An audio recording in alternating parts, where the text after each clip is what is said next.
Welcome to the latest Industry Insights podcast. Industry Insights is a reservoir of articles, interviews and other content relating to business, entrepreneurialism, leadership, charity, career pathways and networking. We'll be exploring the many opportunities in building the global integrative medicine community and how you can get involved.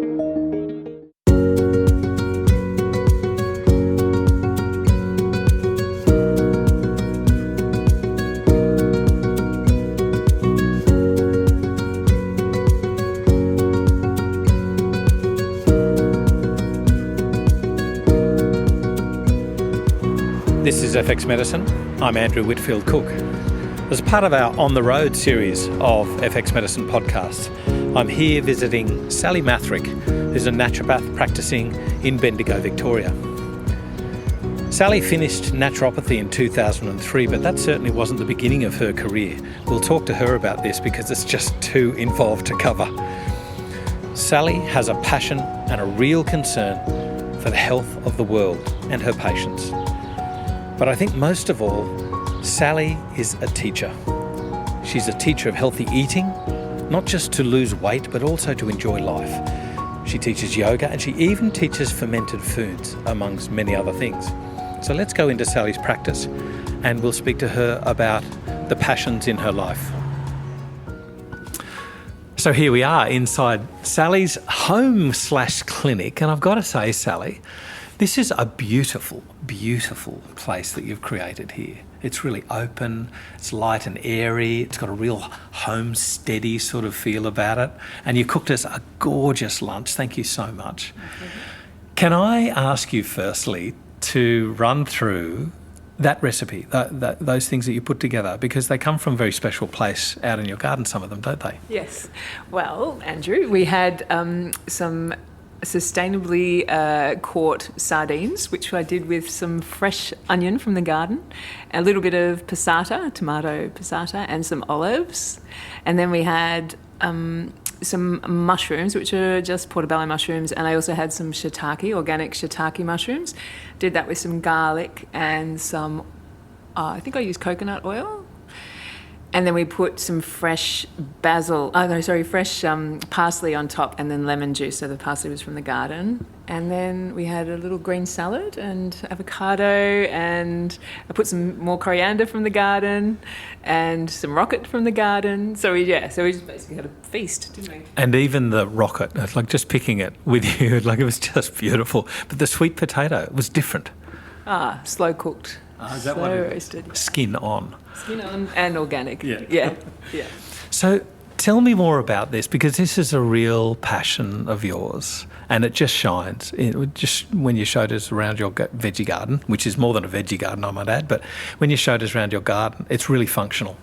Yeah, well, I think that's I guess I heard something recently that you're not a revolutionary unless you're growing your own food, and there's something I think in that of the connection of what we eat, our connection to what we eat. So, the whole movement of farmers markets and the slow food movement, the slow seasonal, local, organic and whole food movement is great, and that's the way, I think that's really the only way we're really going to be able to thrive, and that's what the UN says as well, that small-scale organic farming is the only way forward for our planet to survive and really to thrive. And I think, like the feast that we had today was so simple and so inexpensive and just such a wonderful thing to share that it's just nourishing. And so I think that those kinds of ideas of getting back to, slowing down a bit, growing some food, growing your own sprouts, fermenting food, all of those kinds of concepts are just a beautiful way of enriching life, but also a very healthy way of living for individuals and for the planet.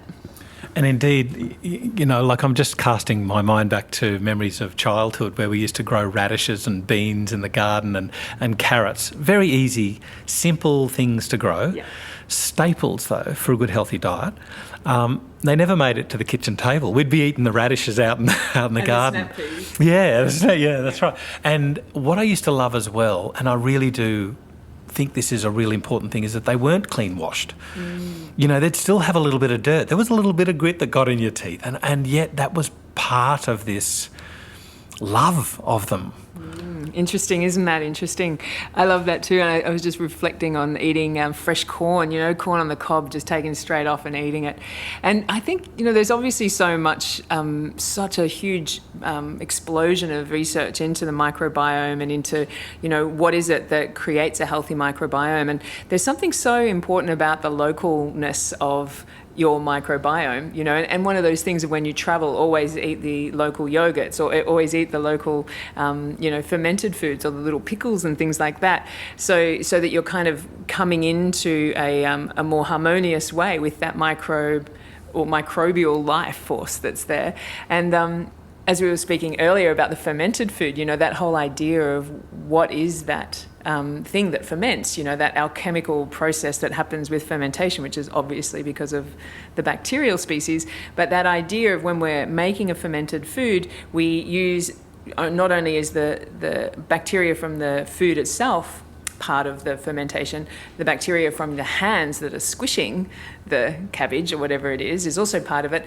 And wherever you are, whatever kitchen you're in or whatever, camp kitchen or wherever you are, all of that as well is those bacterial species as well are creating that specialness of that particular ferment or sourdough or whatever. It's a true microbiota festival because we're not just talking about bacteria, we're talking about fungal species and there's even the gut viriome that we're discovering now, but I love the way that you mentioned about that it's really important to include those species of organisms that are living on your skin as well, which is going to be unique to any one person, or at least living in a close quarters, like a close family. We know that, for instance, we share our same strains even of bacterial species with our pets, particularly our dogs. Oh, I didn't know that. Yeah, so, and family members living intimately, closely together in the same house, have the same strains, share the same strains, but family members, genetically aligned, from the same mother, but living in a distal location, have different species, have their own strains. So we're talking about strain specificity here is unique. Yeah. How interesting, hey? Yeah. It's so rich as well. I think it's, I think you can get, if we just sort of sink into things a little bit deeper, then that fingerprint, that individual fingerprint is just profound, and how we can culture that in our own lives, culture being that we are culturing a fermenting product, but also creating that rich space to enjoy and to allow that to, get richer in a way. Now, I do want to delve into this because the way that you enjoy life is a real key driving force to your practice. But I also want to just ask you about something that we were discussing a little bit before, and that is the actual vitality of the plant and the concept of hormesis. Can you take our listeners through a little bit about this, please? Sure. I should probably look up the definition of hormesis before I do this. However, I'll give it my best shot. So I first came across this concept of hormesis at a conference probably 15 years ago in Brisbane. It was the Healthy Longevity Conference, and it was a Danish researcher who was an Indian man who lived in Denmark, and he was talking about this idea of a small amount of a toxin that coming into a system to make it more vital or make it react or respond to that toxin to build a defense against things. So the idea of becoming a little bit more resilient through a small amount of stress is my understanding of it. And as we said, I haven't really gone into it much further, but I haven't researched more into other people's thoughts on it. I did read that man's paper many years ago. And I remember feeling like, well, it's such an important thing with detox that we have a planet which is sadly incredibly toxic. And there's no way we could ever imagine that we're going to be able to live in a pure and clean way, because if we did, we would become very sick just by walking outside. And so in a way, I think that the idea of getting really puritanical about, I can't eat that because it's not organic, or I can't eat that because it's something, it's sort of like, well, actually, you know what, we're very lucky to have food, and we're very fortunate that we have a choice in these matters anyway. So it's almost like, so I think that there's a level of this hormesis of a small amount of stress and challenge can be really helpful in building resilience to be able to, live in the world. Indeed, that flows on even into the plants that we eat.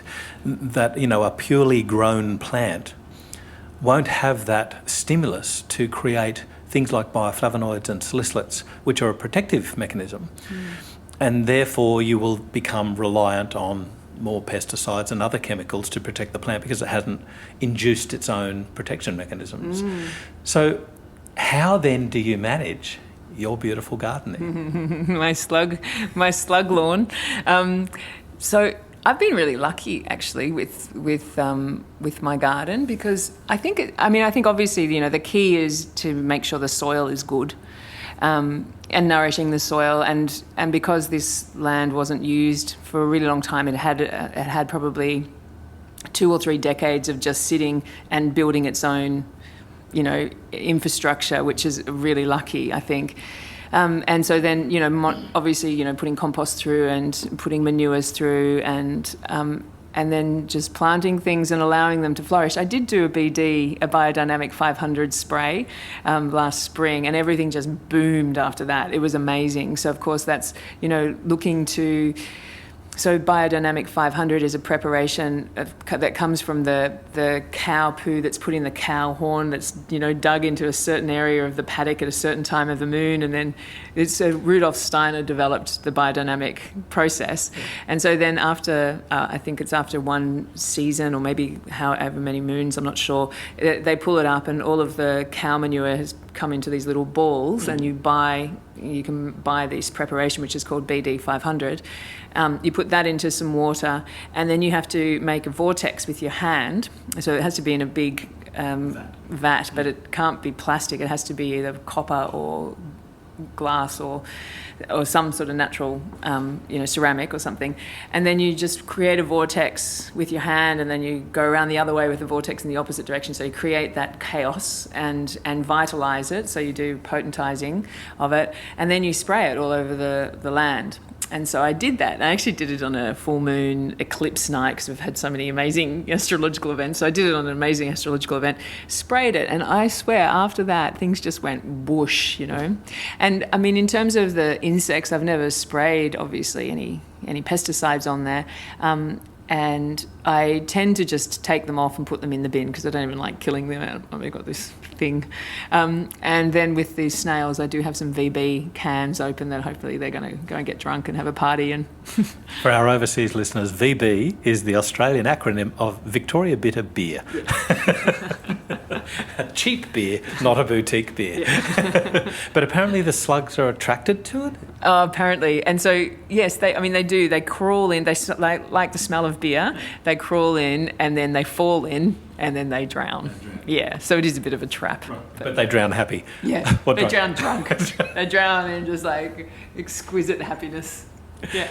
So apart from the snail parties that are going on, I have had a few other insects there, and I feel like there's something in that presence of them in the community of my garden that actually really supports the garden. Obviously it brings in more birds, and there's a lot of life. Sometimes I walk through there, I feel like Snow White being surrounded by butterflies and birds and stuff. It's quite hilarious. Yeah.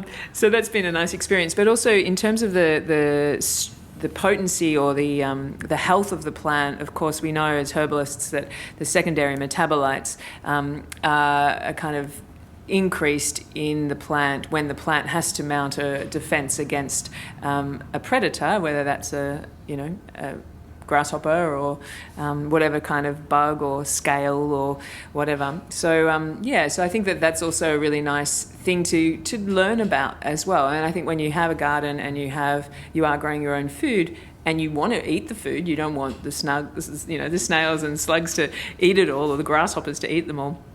You recognise after a while that you can share it, it's fine, but if you can attract more birds in, then that's going to support, getting rid of some of them and...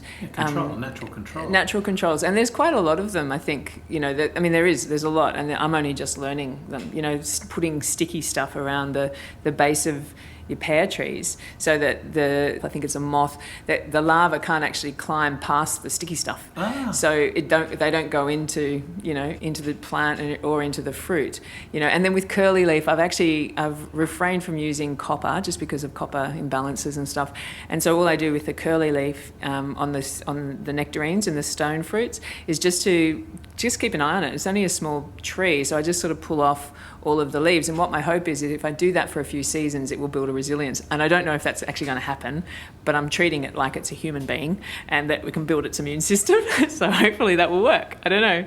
We'll see. It has an immune system. So when you're using these foods for the topic of the podcast, the main topic of the podcast is one of natural detox with food ingredients. Yep. How important do you think it is that your general patients who come to visit you, who don't know as much as you do about biodynamic farming practices and things like that, how do you suggest that they A, change, or B, start? That's a great question, and I have been thinking about that a lot. Because I think sometimes you underestimate how much you know, and I always make an assumption that people know a lot already, and I don't want to overwhelm or intimidate people because I think people do know a lot, and it's how do we lead them into activating some of those know-hows as well. So what I've been doing lately is running workshops to help people to use more vital foods and more nourishing foods in the kitchen. So we do one on activating foods, so that's looking at seeds, nuts and legumes, and how do you sprout and how do you soak and why would you soak a nut, and those kinds of things, and getting people to try all of those. And also in that I also introduce a whole heap of flavours, so lots of different masalas, so looking at different spices and then looking at how those spices can aid the digestion and the digestibility of those foods. So not only is the sprouting process or the activating process helping to break down some of the phytates and phytates in the food itself, and to break down those anti-nutrients and the enzyme inhibitors and all of those kinds of things. So you're helping with the digestion there, but then when you combine that with a lovely masala with coriander seed or turmeric and some nice spices or whatever, then you're enhancing that even more and bringing more warmth to the system. So sometimes those foods, particularly sprouts, can be a bit cooling. So if you're putting heating spices with them. So essentially what I'm doing with my workshops, with the activated foods, is helping people understanding what vitality means in food. And I think that's a really key thing. I mean, here we are, naturopaths, as really saying nature will heal you. There's a vital healing power in nature. And so how do we get a vital healing power, or how do we incite that vital healing power if we're eating foods which are dead, which have been processed, which have been totally, refined and lacking so much nutrition? And yes, you can take some supplements to, counterbalance a deficiency, but in terms of living in a healthy way, you're much better off getting it through your foods and through healthy living foods, healthy living whole foods. Yeah. I keep reiterating this in podcasts that I've never had a successful patient outcome where it was, judicially selected evidence-based supplements and McDonald's. Yeah. Or any other fast food, just to make sure that I'm not just scapegoating McDonald's. So KFC and Hungry Jack's are all included. I've never had a great outcome. It's impossible to think that supplements, which are supplementary, can be the main active, if you like, or therapy without the foundation of a good healthy diet. The issue that I find is, what is a good healthy diet? Yeah. So let's go into that, Sally. Okay, that's great, because I think that there's so much neurosis around nutrition. Even when I was at university studying nutrition, it was I was there for 5 years. I did my 4-year degree over 5 years. And even in that time, I remember there was incredible anomalies in what nutritional science was telling us. And it was like, hang on a second, that's all changed. And then looking at the history of that, obviously the most obvious one is, trans fats or polyunsaturated being so good for you. And then it's like, oh, no, it's not. It's like, well, actually, how about the idea of a little bit of everything is a good thing? Or how about the idea of eating seasonally and locally, and organically, which is a food that has got its resistance, it has got its secondary metabolites intact, and and whole is the last one, of course. So, of course, you've developed a business around this, about helping people to change their life, indeed, to sparkle. Mm-hmm. Tell us about your Sparkle course. Okay, so Sparkle Wellness and Detox is a process essentially that I developed over many years of thinking about it and experimenting on myself and experimenting on my friends, and then starting to experiment on my clients, or well, not really experimenting, but seeing in practice, what would happen with different things. And also, I went through quite a few years where I was associate editor for a textbook, an international collaboration to find a consensus definition of naturopathic medicine. And I worked on quite a few chapters, and one of them was with a wonderful man called John Hibbs, who's an American doctor, a naturopathic doctor, Dr. John Hibbs. And he really specialises in detoxification and a lovely, lovely man. And I think I learned a lot about him, and I kind of understood a lot more about how the American naturopathic approach to detoxification. Is it Walter Crinan as well? He's the other man who's a specialist in that, and I had a little bit to do with him, but I really appreciate his work as well. And so I guess after getting a bit of a download from them, my background in organics and in deep ecology and this kind of concept of connectedness with the whole of our connectedness with everything, and my yoga practice, combining all of those kind of ideals and understandings, the Sparkle process came about. And what I really recognised was that at this point in time, we can't just go and detox without preparation. So we've got so many unknown toxicants coming into our system all the time. 120 or so thousand new chemicals on the planet since the end of the Second World War. And of course they do chemistry, so we don't know how many there actually are, and we don't really know how all of those are playing out in our body. But of course I kind of go back to, rather than getting into the specificity of those things, I mean there's a level of specificity you can go to with heavy metal toxicity and with with various toxicants, but I'd like to go back to that concept of this self-cleaning and this vitalizing capacity in the body that is there to heal us, that brings us back to balance. And depending on where your midpoint is where your balance will be. So if you are eating McDonald's and you are eating a certain level of devitalized foods, there'll be a balance of health that you can find there, because we are resilient and we are adaptable. And then it's like, well, you don't want to go straight from there to having a raw food vegan diet, because you'll get sick. However, there is a stepwise process to go, and not to say that a raw food vegan diet is the perfect way of eating either, but there is a way of improving your nutritional intake in a way which the Sparkle process goes into. Basically it's a 5-step process that you walk through. 3 of those steps are the process of preparation to then go into a cleansing process. Wow. And then the last phase is, so how do you then walk into a new normal, which is one where you don't have to detox from quite so much, which is more the earth-friendly, really implementing those lessons through the course into your real world. So the Sparkle Wellness and Detox is a 5-phase process. The first phase is really about just your intention setting and understanding where you're at. So it's about, what would your optimal, or what would thriving be for you, and how do you feel when you're really well, and what do you want in your life, and why do you want that? Like, what is it that's driving you, and what is your really deep passion for living? And that can be evolving. I think that's one of the process, that's not like, that's my intention and that's it forever. It's like, well, that's my intention at the moment and it inspires me. When it stops inspiring me, I'll change it to another one. I think that's a good approach to have with that. And then going on to having a look at sort of having an understanding of where you're at. So doing a questionnaire, and obviously there are investigations you can go through with detox as well, or with toxicity.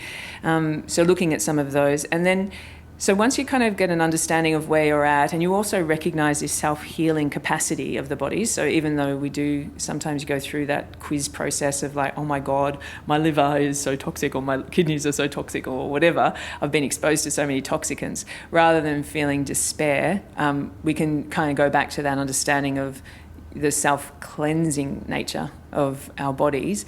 And then the next phase is to hydrate, obviously, to nourish the tissue so that it can deal with the cleansing process. So that's antioxidants, it's enzymes, it's probiotics and, living foods.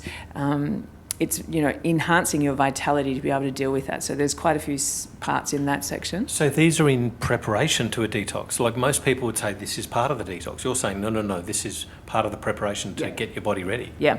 So I'd suggest don't start to withdraw from anything until you've actually nourished your tissue.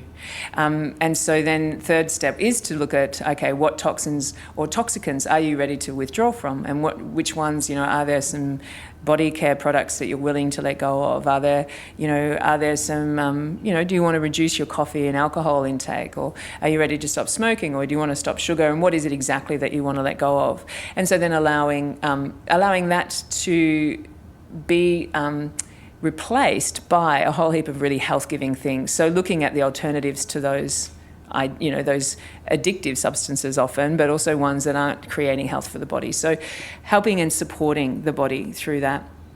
And then opening the channels as well. Obviously, we need to ensure that the channels of elimination are open and ready for a detoxing process to be fully realized, So essentially making sure that your skin is, your skin brushing and that you're sweating and that you're having some breathing practices that really allow that residual, air to be exhaled and having full inhalations or doing some pranayama, yoga, breathing practices.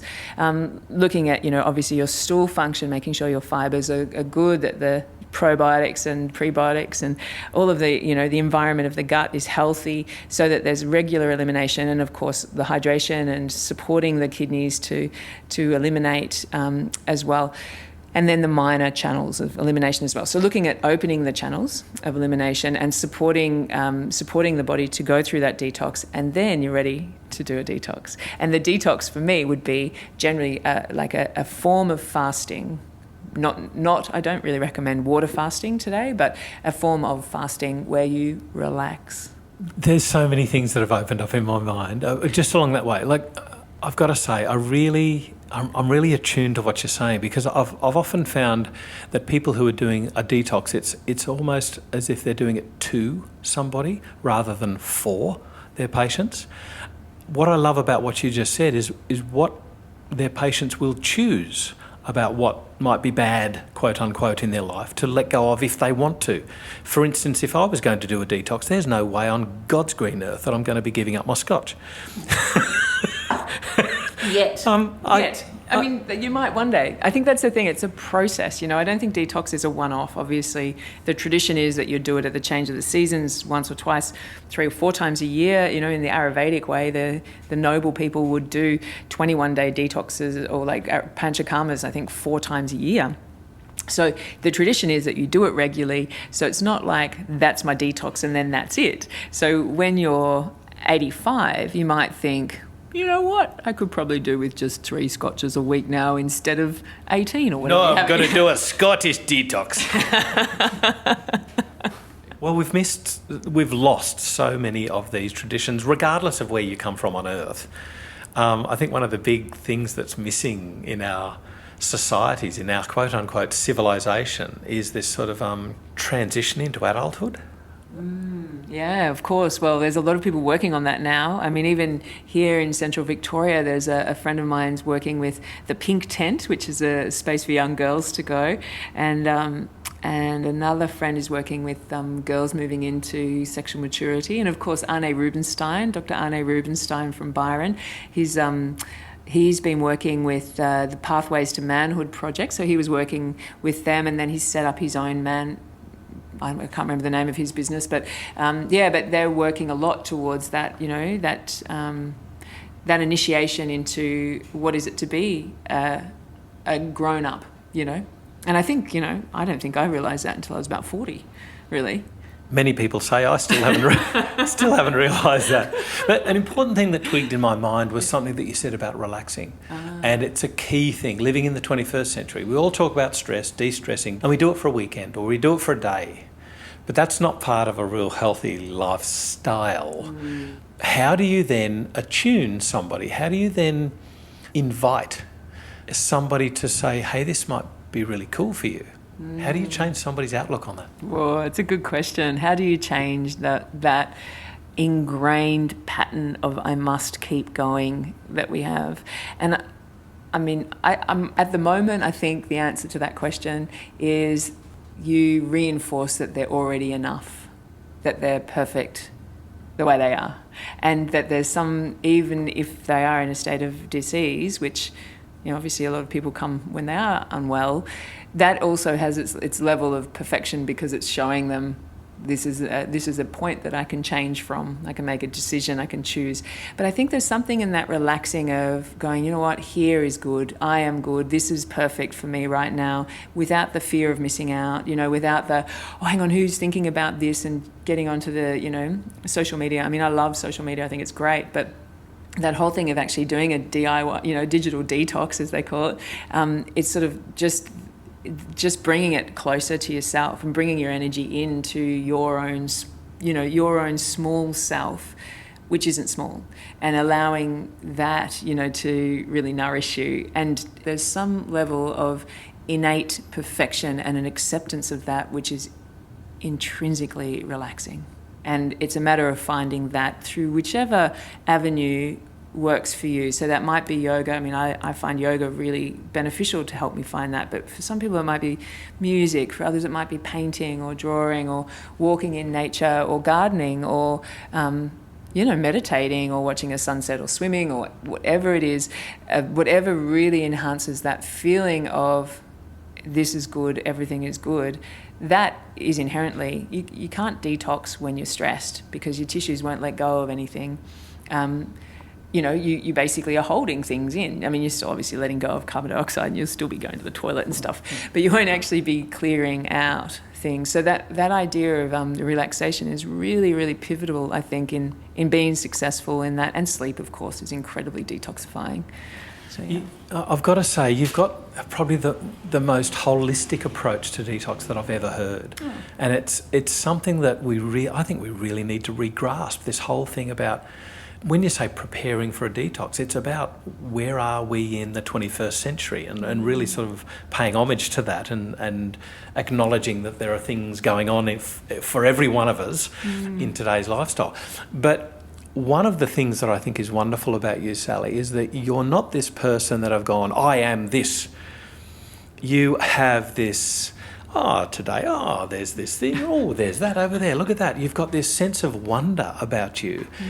And it's something that I never explored at the beginning of our podcast. I'd like to explore a little bit about it now, about Sally Mathrick's history and future. So can you take our listeners through sort of, it was before 2003, it was before you ever even approached naturopathy. Can you tell us about what you've done in your life? Because it's amazing. Oh, thanks. So I guess, you know, we've all got long stories, and as we mentioned earlier, it's funny how you kind of don't really have a plan, but you just wander along and suddenly you find yourself in different places. So I guess that's what my story's been. And I was really interested in being a surgeon when I was younger, in that I really wanted to cut people's kidney stones out of them, which I was, you know, Kidney stones, yeah. Why? Well, it was on the ABC, and they had all of the. I was just fascinated by any surgical thing I was watching. I was just like, wow, I just want to do that. So I was so excited in year 9 or you know high school when you got to cut up rats. But as soon as I put the scalpel to the skin of the dead rat, I almost fainted, and I just can't do. I still almost faint when I get, you know, blood taken. So I'm not I couldn't do that. So I decided that's not right. And then I read a book when I was about 15 on holistic medicine, and it was actually on homeopathy, but it was about this holistic concept of mind-body connection. And that to me just made absolute sense. I was thinking, well, why is it that we don't do that? You know, it's just crazy we don't do that.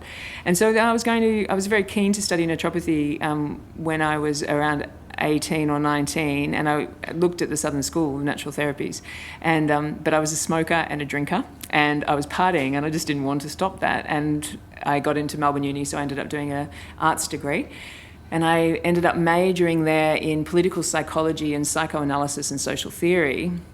which were fairly new disciplines in political science then. And that really fascinated me. It was like, how is it that we believe things to be real? You know, what makes truth? What makes us what makes our ideologies, you know, real for us?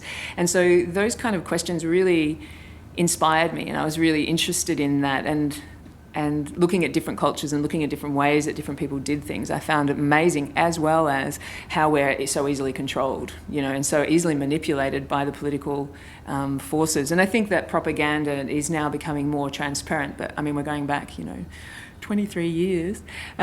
So I kind of left Melbourne and went travelling and ended up in London managing the first internet cafe in Europe. And so and I remember the first time I went on the internet and I thought, oh, this is going to change things, you know. It was probably like the first time I used an ATM. Yeah. Maybe not. Maybe not. Well, it did. That ATMs changed things as well, gosh. But yeah, I just remember that understanding of this information's coming over from Buffalo State University right now. And I was thinking, oh my God, this is so amazing. And that job I worked for, I think, about 18 months. And it was just amazing. Like, I was learning so much, and everyone was exploding with excitement about what the internet had for us. And we had so many wonderful events, and from DJs and art exhibitions to launches of corporate sort of bizzos. And the Body Shop met Anita Ruddock. She was always a bit of a hero of mine. And who was that, sorry? Anita Ruddock. Who started the Body Shop, so I met her. And so just sort of met all of these amazing people from all these different walks of life, and I was very excited by all that. And then I remember learning how they had fibre optics back then in 94 or 95, but they were laying cable down. And I was like, well, why wouldn't you put the fibre optic down when you can put so much more information down there when you can't do as much with cable? And a guy said to me, oh, because we can put the cable down and then we can put down the fibre optic. And I was like, but why would you do that? It's like, well, because you'll make a lot of money out of it. And I was like, well, but you're wiring up the earth unnecessarily, you know. And I was just disgusted with that. I just thought, how can you do that, you know? That's outrageous. So when I came back to Australia, I really searched at what I wanted to do next. And, you know, obviously the internet was exploding, and I could have very easily gone with that, as not as a techie person, but as someone who understood that in Australia, which was, you know, pretty rare. But I decided that I'd work with Greenpeace and Planet Ark for a while, just because I felt very strongly about what we were doing to the planet, because I could see that. I could see the corporate takeover in 92. I remember the day just going, oh my God, that's what's happening. Like, with this share market opening up, so all the middle classes sort of will go, it's okay because we're all making money out of it now. And I was like, oh, you know. So I remember that, just that feeling of injustice. And for a couple of years, I was really angry, actually. And I worked for Greenpeace and Planet Ark and was really just trying to do something to alert people to climate change. Actually, this is in 98, and we ended up being part of the Kirribilli protest in when we went onto John Howard's roof with the solar panels. But, you know, it was just so, no one was listening and no one was up for it. You know, everyone was just like, no, not Some people would say they're still not listening. Yeah, which is nuts, you know. But I think I went through my own process with that and really came back to that idea of, it's not the Earth's problem, it's the people making these really stupid decisions. And they're making stupid decisions not because they're bad people. I mean, maybe, you know, 0.1% of people are sociopaths or whatever. But the majority of people are really good-hearted. It's just that they're so stressed and they're so imbalanced in themselves. And so then Southern Cross Uni said they were doing a naturopathy degree at a public university, and I was like, great. So I enrolled in that and got in. I deferred for a year just to earn a bit more money in Sydney, and then went up to the Northern Rivers and then graduated in 2003. So that was my journey, really, going there. So I guess where I am now is also recognising, you know, well, I guess drawing on a lot of those things from my history. So looking at, you know, how it is that we're thinking about our food supply, how it is that we're thinking about how we live in the world and what we can contribute to the world. what we're thinking, how we understand life to be, and exploring that, not saying this is the way to think it. It's like, well, what are you thinking? Actually, let's have a deeper thought about that rather than seeing what Kim Kardashian is wearing today, that kind of stuff. So, and then drawing on all of that sort of scientific, I've always had quite a scientific mind, so I appreciate learning more and more about about the new research that's coming out and good research that's coming out about nutrients and herbal medicines. And so here I am. Where to now? Where to next? Gosh. I think I'll be here in central Victoria for a little while, and then I'll be somewhere else. I don't know where next. I really don't. I mean, I've got some ideas to go travelling. Not necessarily travelling, but to be working internationally more. But I think, again, I'll have to wait and see what opportunities come up. And, so often it is just in the right, being in a place at the right time and saying hi to someone who then says, hey, we need da-da-da. And it's like, great, yeah, let's do that, It's like you're a true child of the planet. And it's almost like what's next? What's the next adventure for you? It's wonderful to learn more about what you're doing. But I think really importantly is how you help people to open up a new chapter in their lives with regards to what we would think of detox, but approach it in a totally different way that prepares people for that change. Not just on a physical level, not just on a biochemical level, but on an emotional, spiritual level as well. I think it's wonderful, Sally. So thanks so much for joining us on FX Medicine today. My pleasure. It's been wonderful. Thank you, Andrew. This is FX Medicine. I'm Andrew Whitfield Cook. If you enjoyed today's podcast, you can find more Industry Insights podcasts and resources under the Community tab on the FX Medicine website.